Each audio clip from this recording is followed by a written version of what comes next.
When you are trying to impress people with words, the more you say, the more common you appear, and the less in control.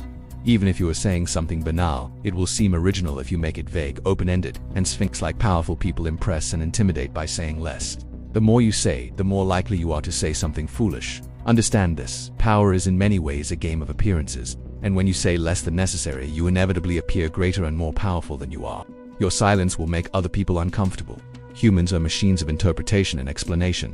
They have to know what you are thinking. When you carefully control what you reveal, they cannot pierce your intentions or your meaning. They are left to endlessly decipher your words, and in their desperation to understand, they will often overestimate your intelligence and influence. The act of speaking, particularly at length, is an act of exposure. The moment you open your mouth, you begin to reveal your desires, your weaknesses, and your uncertainties. You give others information that they can and will use against you. By speaking too much, you lose the advantage of mystery.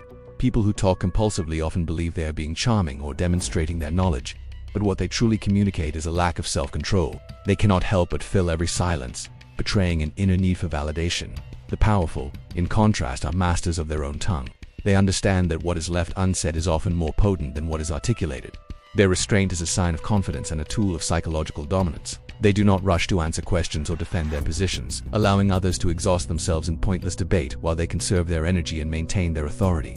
Consider the master of calculated silence, King Louis XIV of France. Upon the death of his chief minister, Cardinal Mazarin, his courtiers expected him to name a successor. Instead, the young king announced that he would be his own chief minister.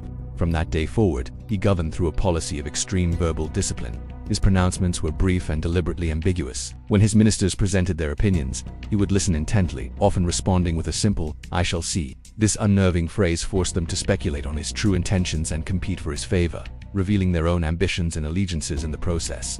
Louis rarely shared his thoughts, making his rare commands carry immense weight. His silence created an aura of invincibility and omniscience. He controlled his court not with elaborate speeches but with the intimidating power of what he chose to withhold.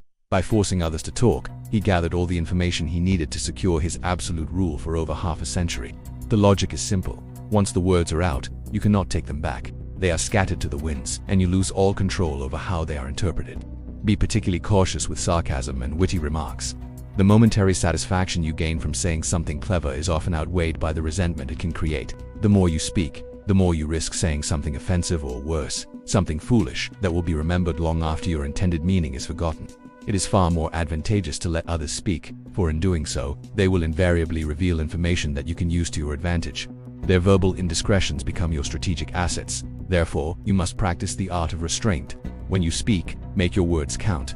Let them be purposeful and strategic, never simply a reaction to the noise around you. Train yourself to be comfortable with silence, to use it as a shield and a weapon. The human tongue is a beast that few can master. If you cannot control it, it will surely control you. Make your brevity a sign of your power. Let others entangle themselves in their own words while you remain clear-headed and in command. The less you say, the more profound and intimidating you will become.